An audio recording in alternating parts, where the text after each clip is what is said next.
Olá pessoal, boa tarde. Estamos aqui às 17 horas em ponto, começando mais uma live dessa maratona de lives. Essa live vai ser a minha live número 112. Estou realmente batendo os recordes, é uma maratona mesmo. Já estou completando aí, na verdade, várias maratonas. Se a gente pensar em 42 quilômetros, acho que a gente contar aí um bom número, né?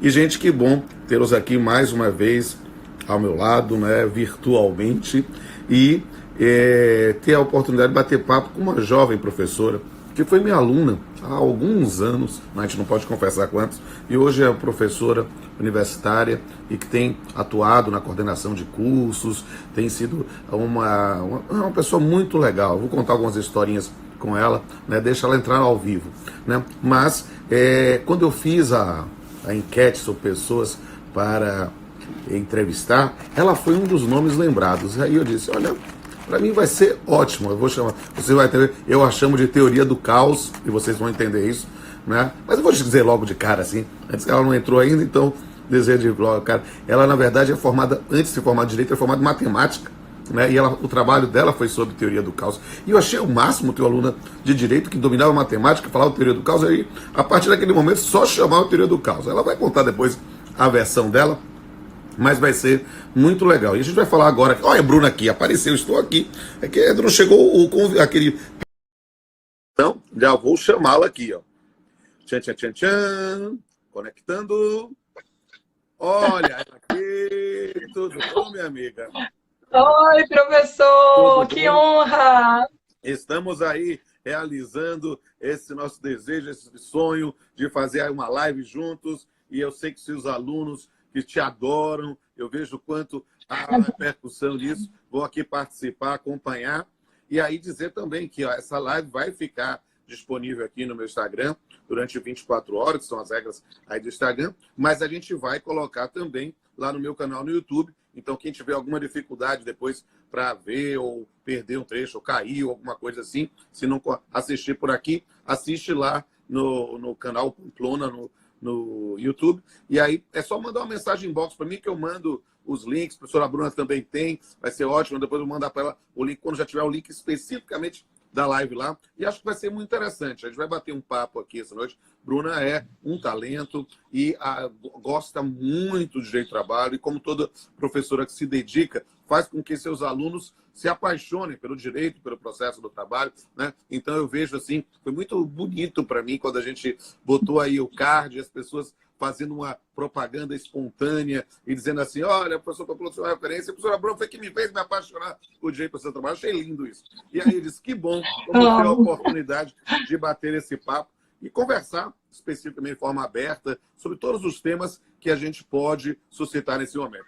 E aí, Bruna, eu lhe dou a palavra enquanto eu vou fazer aqui fixar um comentário com o tema para que todo mundo possa acompanhar. Eu gosto de deixar sempre os comentários abertos aqui. Estou vendo aqui o professor Vicente Cone também prestigiando aqui. Tem que fazer uma live com ele também, grande figura. Foi meu orientador do mestrado, hoje meu colega lá, professor lá na Unifax, uma grande figura.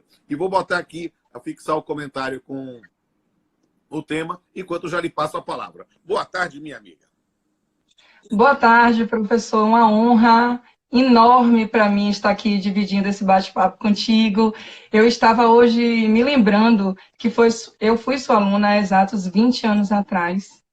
Me lembro perfeitamente das vezes que eu tinha que dividir meu tempo estudando matemática, estudando direito, até que um dia, em sala de aula, já vi que o senhor começou logo a live, assim, falando da teoria do caos. Já soltei o spoiler, já soltei o spoiler. Pois é, sabe? Eu fiz uma live e aí o senhor comentou, alguém perguntou para mim, eu disse, eu não vou contar, porque eu tenho certeza que vai iniciar a live e Rodolfo vai falar disso.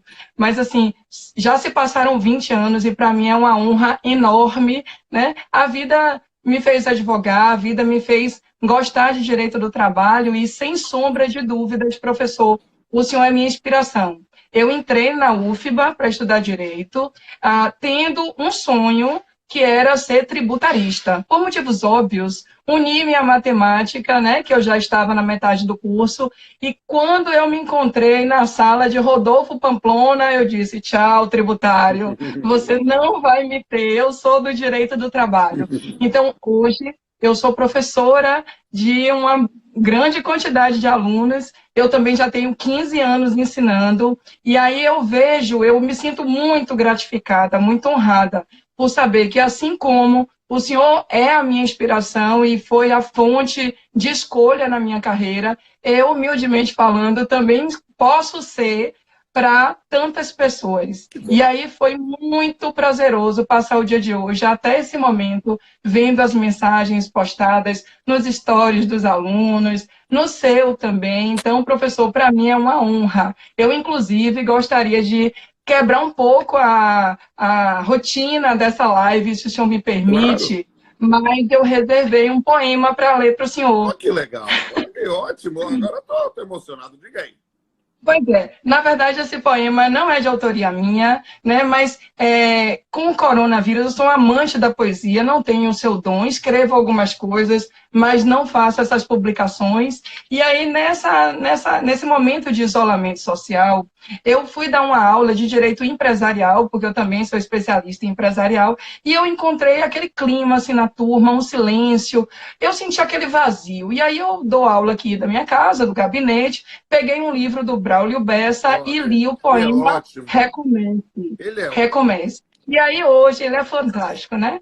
E aí hoje eu aqui me preparando, fiz, não, eu preciso começar essa live fazendo algo que Pamplona ama, e eu reservei um poema, não recomece, mas a força do professor, porque a força do professor simboliza o que o senhor foi para mim e é até hoje, e o que certamente eu posso ser para outras pessoas. Claro, querida. Então, vamos lá, é pequeno. Repito. A força do professor. Um guerreiro sem espada, sem faca, foice ou facão, armado só de amor, segurando um giz na mão. O livro é seu escudo, que ele protege de tudo, que possa lhe causar dor. Por isso eu tenho dito, tenho fé e acredito na força do professor. Ah, se um dia os governantes prestassem mais atenção nos verdadeiros heróis que constroem a nação. Ah, se fizessem justiça, sem corpo mole ou preguiça, lhe dando o real valor, eu daria um grito. Tenho fé e acredito na força do professor. Porém, não sinta vergonha, não se sinta derrotado se o nosso país vai mal. Você não é o culpado. Nas potências mundiais, são sempre heróis nacionais. E por aqui, sem valor, muito triste e muito aflito. Tenho fé e acredito na força do professor. Um arquiteto de sonhos, engenheiro do futuro. Um motorista da vida dirigindo no escuro. Um plantador de esperança, plantando em cada criança um adulto sonhador.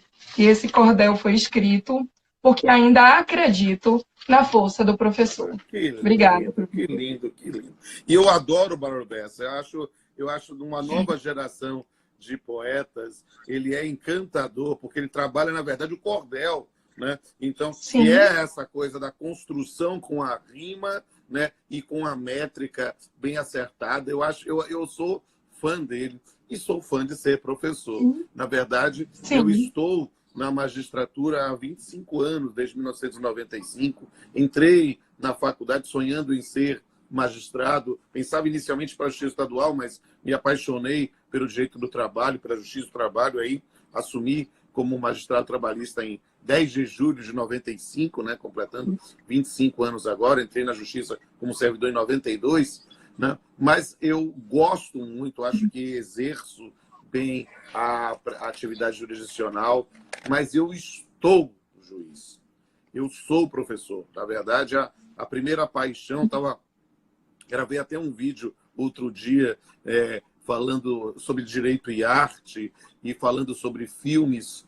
E eu fui falar sobre aquele filme Sociedade dos Poetas Mortos, que eu vi quando eu estava no terceiro ano do Vieira, em 1990, né? E depois daquele filme, eu disse, eu quero ser professor. Eu quero ser inspiração na vida. Porque E aí eu repito com frequência uma frase bastante conhecida, que os alunos, né, devem ver seus professores como gigantes. E o sonho de todo professor é que seus alunos os vejam como gigantes, mas não como gigantes opressivos, Golias, a ideia de alguma coisa repressora. Não. Gigantes porque eles têm uma determinada altura que lhes permite subir nos ombros deles e ver onde nós, professores, não vamos ver. Então, eu acho que é algo bonito no sentido de que a atividade de professor é a parábola do semeador. A gente, em sala de aula, a gente semeia o conhecimento, a gente conversa com os nossos alunos. E não há sensação mais prazerosa quando nós os vemos, né, crescendo, entendendo aquele momento de a lição foi atendida, a minha missão está cumprida, pelo menos nesse dia de hoje. Né? Eu costumo dizer que às vezes ele dá aula, às vezes para uma quantidade enorme de alunos, e a gente não sabe quem é que vai aprender, quem é que vai enxergar mais longe do que a gente. Mas quando a gente encontra alguém em que a gente vê realizada a nossa missão, a gente diz, todo o sacrifício valeu a pena. Valeu a pena. Sim, todo cansaço passa. E nós que exercemos essa profissão, aliás, essa vocação, porque quem decide ser professor só para ganhar dinheiro desiste rapidamente, Claro. Mas nós que exercemos com amor esta profissão, com vocação, de corpo aberto, nós somos muito mais do que professores. Somos psicólogos, um sorriso, um abraço, uma palavra amiga, surte tantos efeitos que eu acho que nem nós, que fazemos isso todos os dias, temos esta noção como o próprio aluno. Verdade. Então, isso é perfeito, professor. E aí eu reservei mesmo essa mensagem para iniciar a nossa live, porque era a maneira mais fiel e real que eu tinha para dizer tudo isso que a poesia por si diz e que eu sei que o senhor é amante, né, da poesia, da arte, né? Isso é fabuloso. Eu fico muito obrigada. E honrado. Muito obrigada por me inspirar a ser professora hoje. E eu agradeço por você ter tomado o bastão desta corrida de obstáculos e está correndo também a sua parte, inspirando outros e outras tantas. Isso, para mim, é uma sensação maravilhosa. Mas vamos lá, nós estamos aí conversando já há uns 15 minutos e a gente precisa ir para o corte epistemológico da nossa live. Os impactos da pandemia nas relações de trabalho. Você quer que eu faça um panorama geral normativo pensando nos estudantes, já quer fazer perguntas específicas, quer expor? Estou com liberdade. Aqui nós somos colegas conversando. Não, pode ter. A fã aqui sou eu, o senhor que manda. Não, estamos aqui. Pode começar. Como estamos eu aqui, complemento. Eu estou vendo como essa live está bombada, estou achando o máximo. Já começou acima de 100 pessoas ao vivo simultaneamente. Vamos ver aí nesse ponto. Então, eu vou fazer aqui, pensando em especial nos alunos que nos ouvem de todos os cantos do país e também os seus alunos diretamente mencionados aqui das faculdades que você ensina. Eu vou fazer aqui um panorama normativo das relações de trabalho. Por quê? Porque, na verdade, a pandemia ela gerou profundos impactos nas relações de trabalho. Mas não somente isso. Acho que há um impacto profundo, e é alguma coisa que nos orgulha, na própria revalorização de uma disciplina jurídica das relações de trabalho. Por quê? Porque o direito do trabalho... Diga. O direito do trabalho estava desprestigiado. Esqueceram do direito do trabalho. Exatamente. As pessoas, desde a reforma trabalhista, nós víamos as pessoas querendo ir para outros campos, às vezes do jeito privado mesmo, do jeito civil, do jeito contratual mais amplo, do jeito empresarial, o jeito consumidor, e achando que não valeria mais a pena aprofundar em direito do trabalho. E, de repente, né, nós vemos uma retomada de um protagonismo.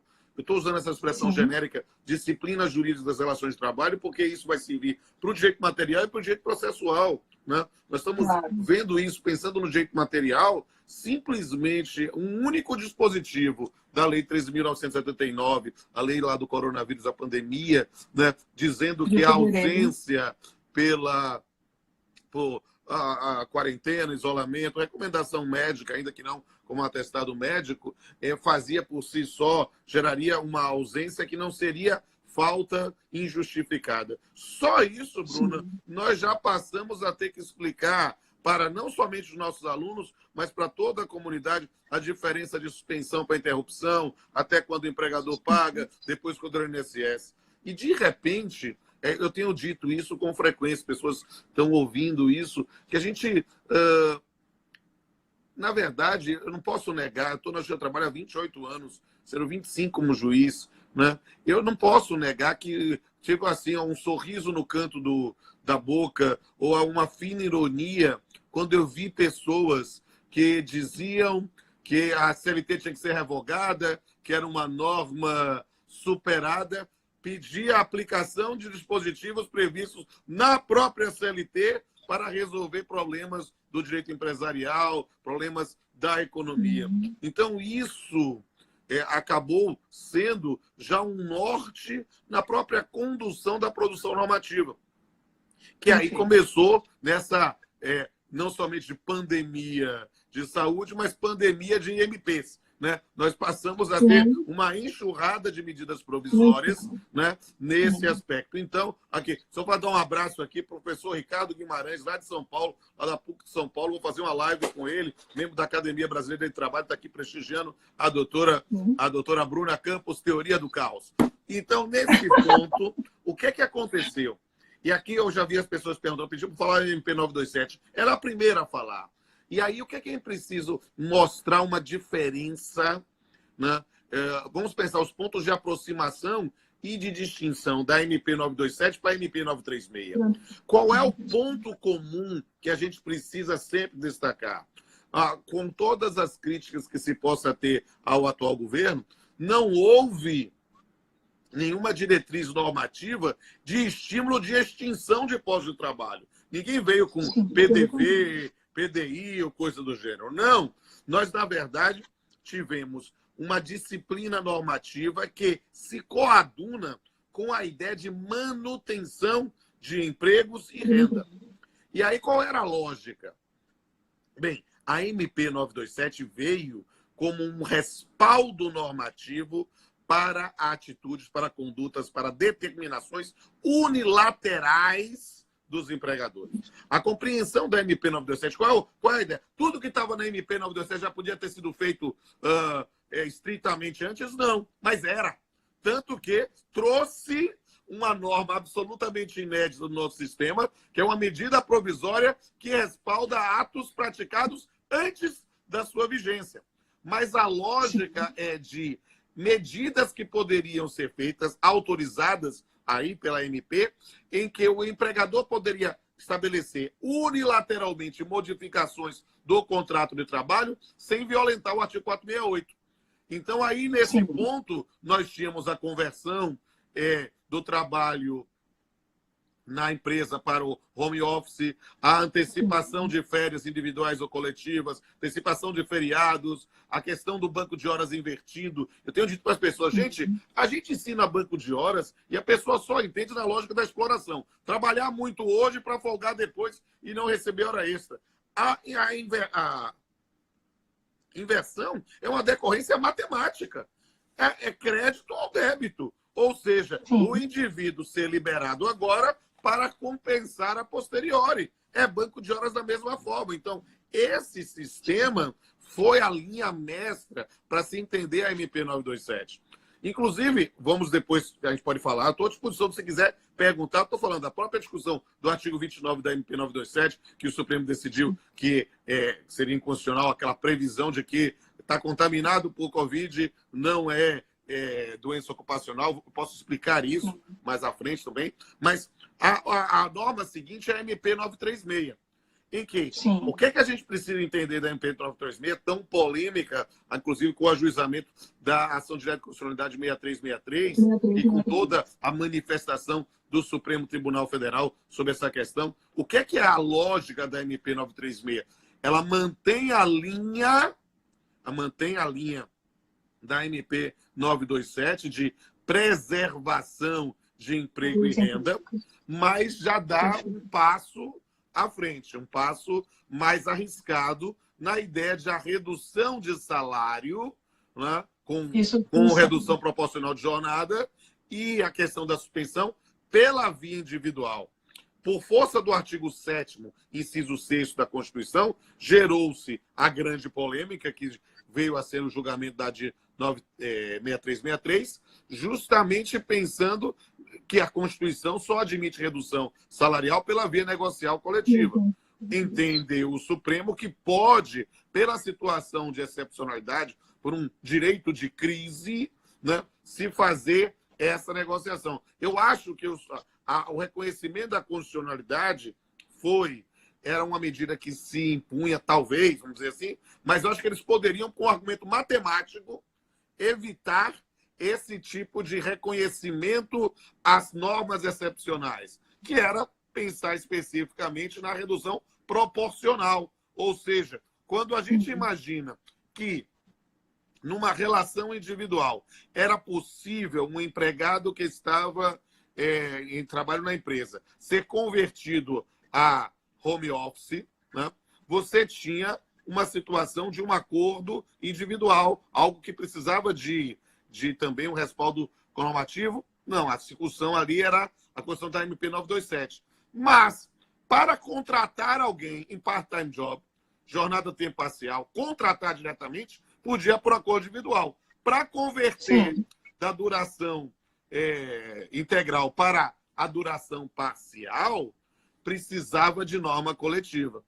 Então, o que acontece? Era uma flexibilização de uma regra infraconstitucional, que talvez tenha sido calcada pela possibilidade de evitar redução salarial, aquela coisa assim. Mas, se a gente fosse por ali, evitava uma discussão talvez mais ampla sobre a constitucionalidade. Deixa eu mandar também um grande abraço aqui para meu irmão, meu amigo Luciano Martinez, professor respeitadíssimo também, que eu sei que você indica o livro também. dele. Abraço, professor. Isso, então, está aqui prestigiando a sua live aqui. Olha, tá mandando um abraço para você. Desculpe, e aí eu tenho que dizer, eu falei um e apareceu outro. O meu irmão mesmo de sangue está aqui, Ricardo Pamplona, lá ouvindo diretamente nos Estados Unidos, onde ele está residente. Que chique, professor. Ele está lá, mora lá e está acompanhando aqui também. Olha, você vê como é ciumento. Ele disse, e eu também, ok? É você mesmo.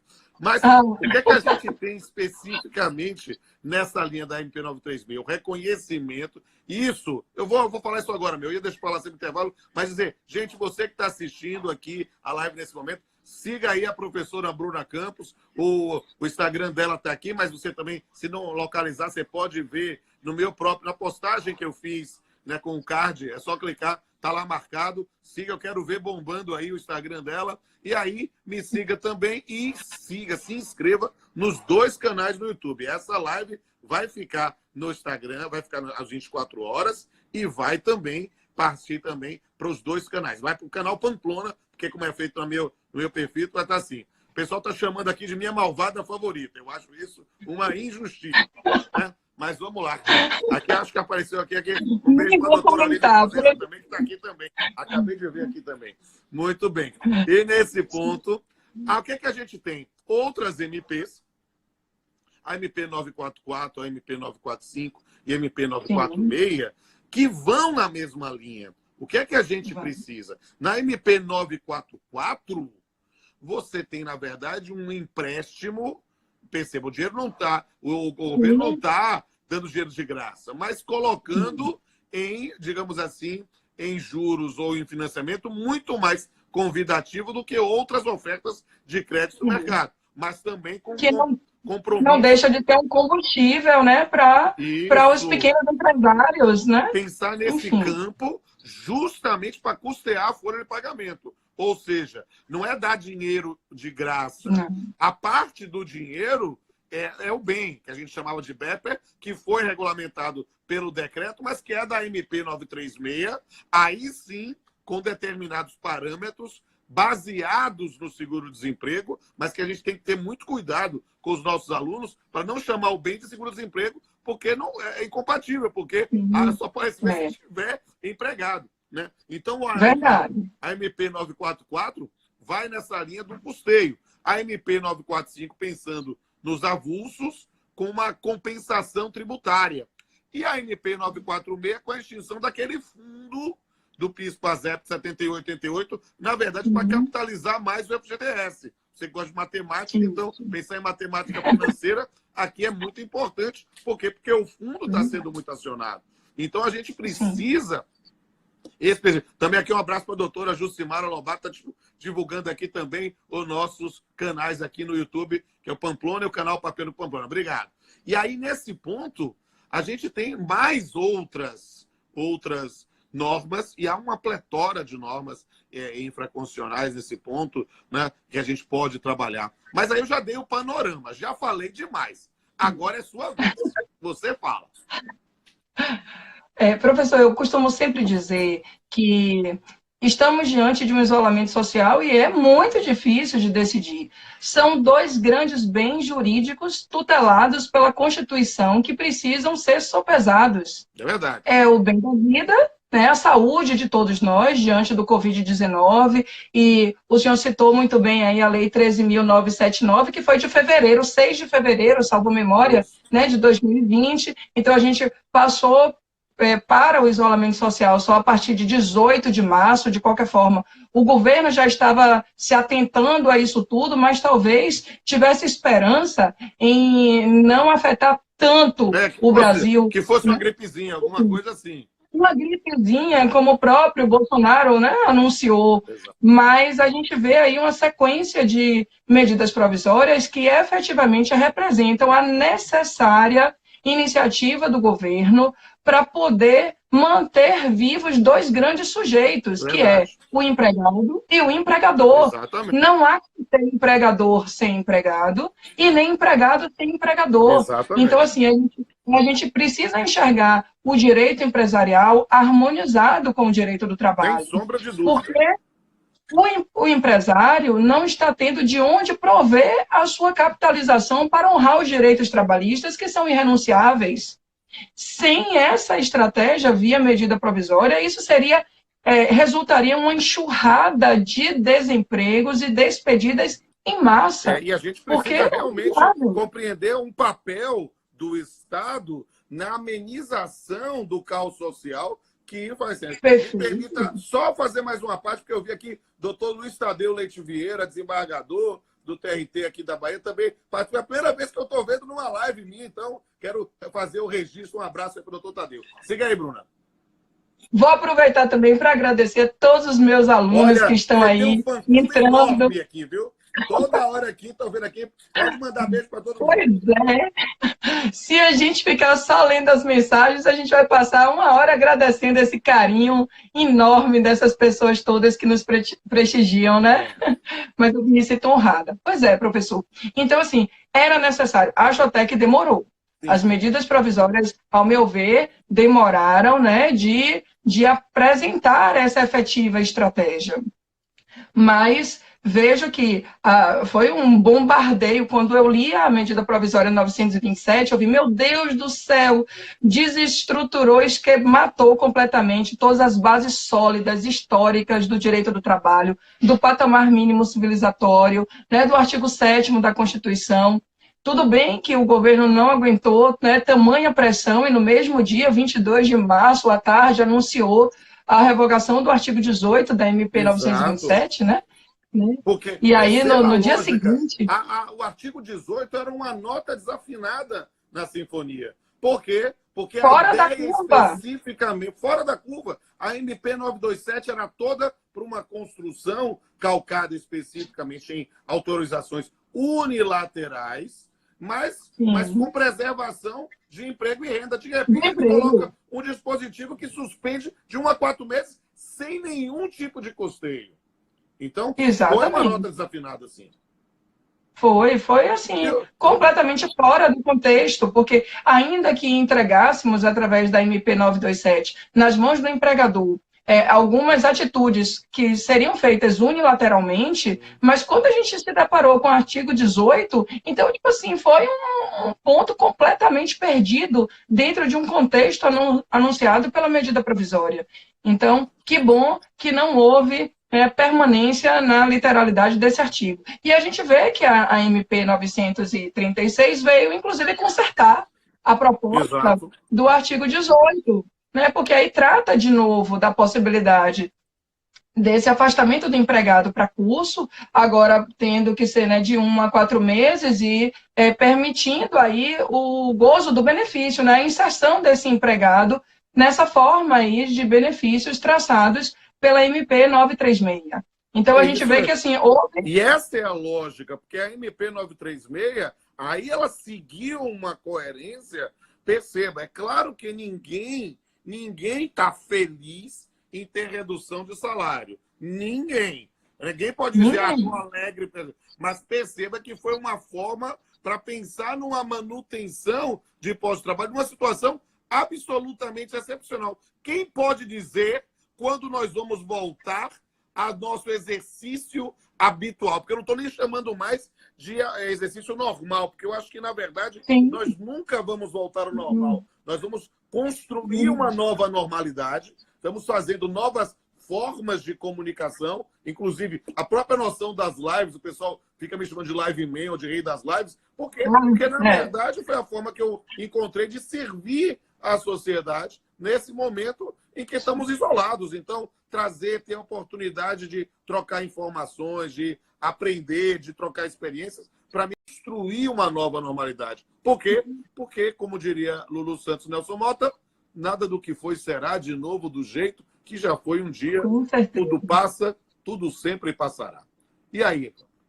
E estamos aqui a cultivar essa resiliência para que nós possamos nos readaptarmos a uma nova era. Isso. Porque realmente voltar ao status quo ante não vamos voltar. Não. Estamos num Brasil que já vivia um colapso financeiro, né? Uma crise econômica indiscutível. E aí, quando a gente se vê, né, amordaçado por um vírus, né, invisível, capaz de parar a humanidade, como jamais pensaríamos presenciar essa realidade. Nós somos estudiosos, eu fiz recentemente mestrado em políticas de cidadania, estudei tudo isso, e assim, via nos livros e não pensava viver esse colapso social que eu lia, né, na história da humanidade. Não via, não imaginava que o mundo fosse paralisar. Exato. Estamos numa terceira guerra mundial por fins diversos. Nós estamos com um inimigo invisível e que a gente não tem mais como lidar nessas circunstâncias a ponto de saber aonde eu me escondo ou como eu vou sobreviver a isso. Sim. Sim, e aí se correr o bicho pega, se ficar o bicho come. Então a gente precisa efetivamente repensar e trabalhar com o que temos para hoje. Exato. Então a medida provisória 936 veio porque diante daquela crise financeira que nós já vivíamos, era necessário e urgente preservar pela manutenção dos empregos. Isso. Eu olhei com muito bons olhos, em regra, a MP 936, porque a gente... verificando todos os termos da MP, a gente vê que o empregado perde, não aquele que ganha em torno de um salário mínimo, mas aquele que começa a ganhar um pouquinho mais, né? A gente vê as faixas, quem ganha até 1.045 não muito, mas a MP se aplica até quem ganha R$ 3.135, e depois a gente migra para quem tem nível superior e ganha mais do que o dobro do teto do RGPS. Essa aqui que é uma fica exatamente por exemplo, tem uma pessoa aqui falando, comentando que está trabalhando aqui em home office, fechando a folha e assistindo a live. E aqui é uma coisa muito interessante, porque eu sei que você tem muitos alunos, e nesse ponto, muitos alunos que já atuam na atividade profissional, principalmente em empresas. E aqui é uma coisa muito importante que você falou, porque a própria autorização do Supremo Tribunal Federal no reconhecimento da constitucionalidade da MP 936 faz aplicar a MP 936 na forma que se contém, ou seja, há uma faixa bastante representativa que não vai admitir acordo individual, só realmente pelo campo da negociação coletiva. E a gente precisa entender, Bruna, que uma das coisas que eu tenho dito para as pessoas, eu participei de muitas lives, muitos debates nesse ponto, principalmente lá com o pessoal do SES, lá com o Renato Saraiva, Glória Bonfim, o Otávio Caveia, a Felacioné, que a gente participou de várias lives. E olha que coisa interessante a gente precisa dizer, que embora nós tenhamos o reconhecimento da constitucionalidade, você não pode achar, e claro, que estamos no mesmo patamar do momento da reforma trabalhista com desprestígio da atividade sindical. É claro que muitos sindicatos estão fechados, os sindicatos estão funcionando em home office, até pelas limitações do isolamento presencial. Mas o fato é que a ideia de comunicar ao sindicato no prazo de 10 dias continua, e a finalidade disso é fiscalizar.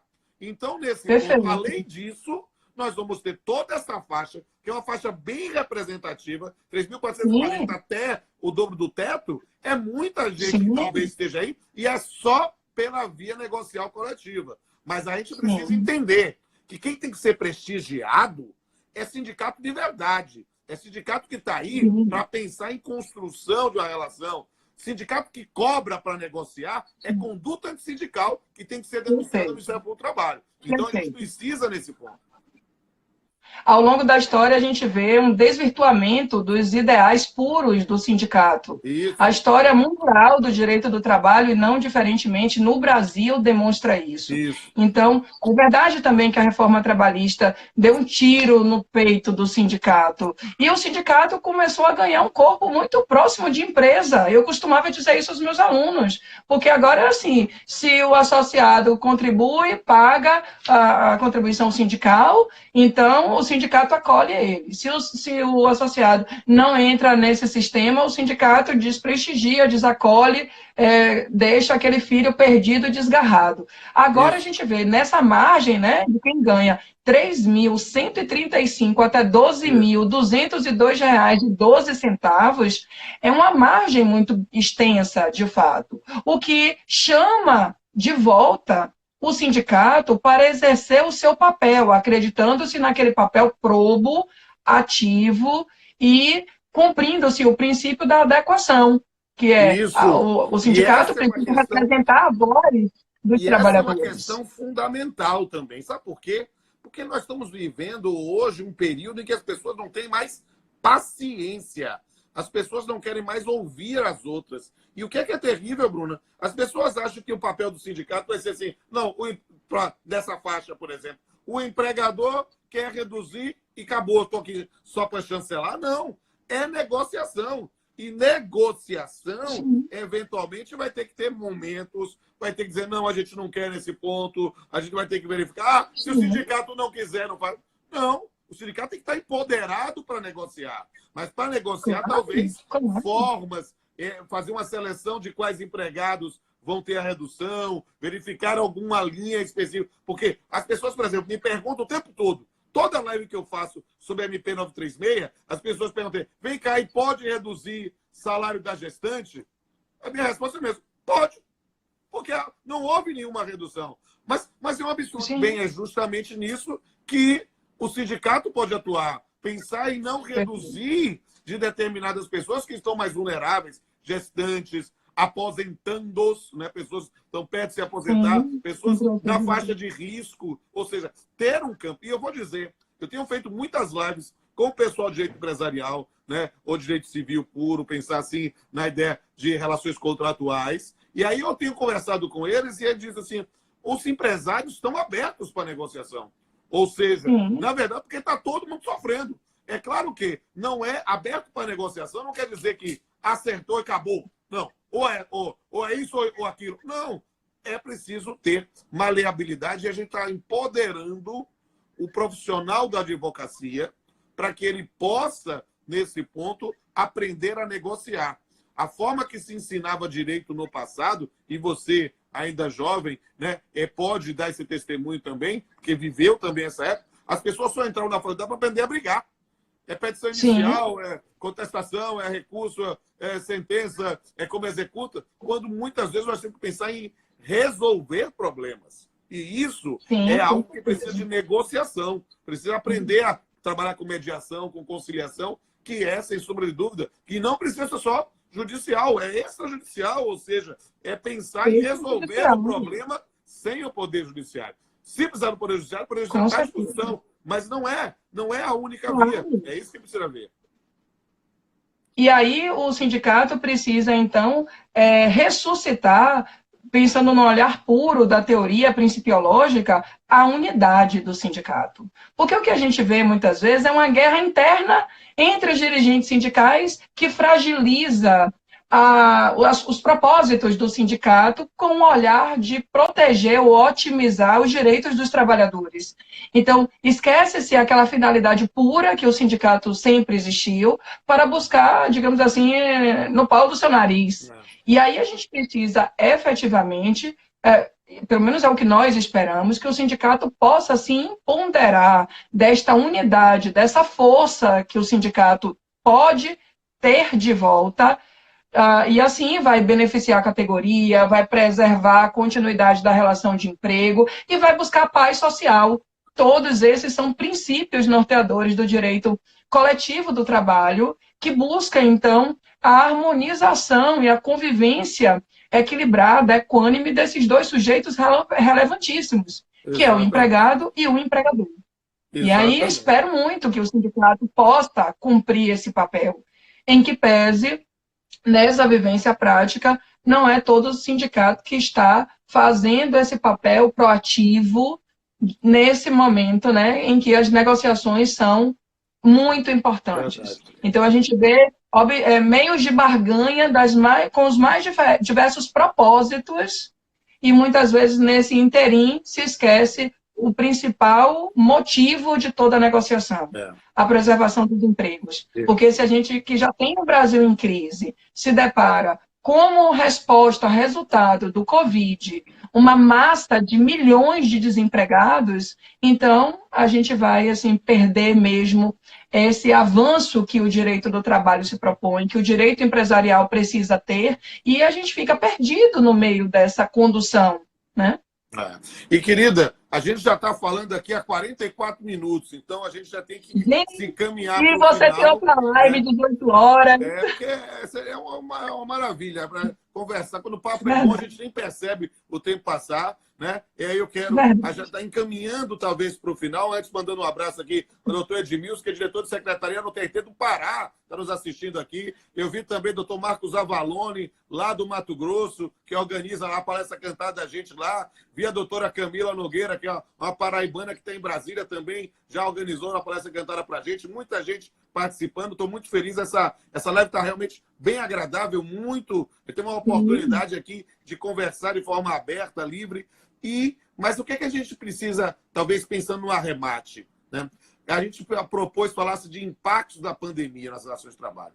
Talvez o que a gente possa já tirar de um momento de crise são soluções e oportunidades de repensar muitas vezes preconceitos que tínhamos no campo, por exemplo, do home office, na questão mesmo da forma do cômputo de determinadas formas do banco de horas, a própria noção, que aqui já invocou aqui também, a própria ressuscitar, talvez, da previsão do Fado do Príncipe e da Força Maior, do 486, 502, 503, e, na verdade, com uma mensagem de esperança, uma retomada do protagonismo do direito do trabalho. Acho que a gente tira dentro de talvez o maior impacto da pandemia seja que, se o direito do trabalho estava desprestigiado, esse é um tempo que já passou. Na verdade, ele retoma o seu protagonismo no campo das relações privadas, no campo das relações jurídicas, e a gente vai ter aí, sem sombra de dúvida, uma nova realidade que vamos construir juntos. Por isso, minha amiga, eu lhe dou a palavra para suas considerações finais. Professor, esse ponto que o senhor fala é muito importante. Eu me lembro que ainda sentada nos bancos da academia, sei lá, por volta de 96, 97, talvez o senhor lembre mais do que eu, a gente teve aquele boom no Brasil de que a Justiça do Trabalho ia acabar, né? E aí a gente enxerga de novo essa informação. Foi 99. Eu não esqueço que ele tinha os cabelos grandes. Foi 99. Pronto. Então, pronto, 99. Eu era aluna de Direito da UFBA. E aí, a gente ouve isso, né, no início do governo Bolsonaro, foi aquele impacto absurdo, a Justiça do Trabalho vai acabar ou não vai acabar, e hoje a gente vê que falar de Justiça do Trabalho acabar é surreal, impossível. Nós temos um soerguimento, uma ressurreição de um ramo do direito que, enquanto ciência, precisa existir sempre. O direito do trabalho valoriza um direito social, que faz parte das garantias fundamentais que a Carta Maior do nosso país trata. Então, é preciso, sim, valorizar o empregado enquanto uma pessoa digna, que troca sua força de trabalho em prol de sua sobrevivência, de salário. Já temos um salário mínimo que é indigno para manter as necessidades básicas, vitais, anunciadas pelo inciso 4º do artigo 7º. Então, de fato, é preciso repensar o direito do trabalho, ver o quão ele é importante, porque sem ele as relações sociais não andam bem. Não haverá o alcance desse equilíbrio dos interesses econômicos permeados pelo empregador em relação à mão de obra do empregado. Verdade. Então, pelo menos é a forma, não gostaria, sinceramente, que fosse desta maneira. Estamos vivendo uma situação em que parece-me que a mídia, inclusive, abafa muito mais do que a realidade. A realidade pelos hospitais é muito mais grave do que o que nós vemos.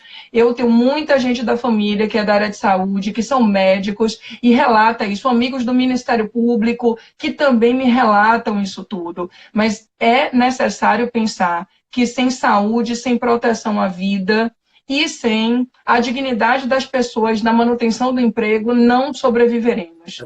Então, é importante ficar em casa, mas é importante também repensar para que o direito do trabalho seja eficiente para cuidar de todas as relações, porque sem o salário, como eu fico pensando no pipoqueiro que vendia pipoca na frente da escola do meu filho, nos autônomos, nos profissionais liberais que não foram enquadrados pela MP 936 e que não tem nenhuma fonte para que possam aí buscar essa resiliência, essa ressurreição diante dessa crise. Verdade. Minha querida. Então, esse pensamento crítico é fundamental. Verdade. Com a palavra, professor. É só para agradecer, foi muito legal. Eu quero pedir a todo mundo que esteja nos vendo nesse momento que siga aí a professora Bruna Campos no Instagram. Eu quero ver o Instagram dela bombado. E essa live vai ficar 24 horas aqui à disposição de vocês, no meu perfil do Instagram. A gente vai baixar também e vai colocá-la no meu canal no YouTube. Se você tiver... O pessoal pediu para falar do apelido. A gente falou lá do começo.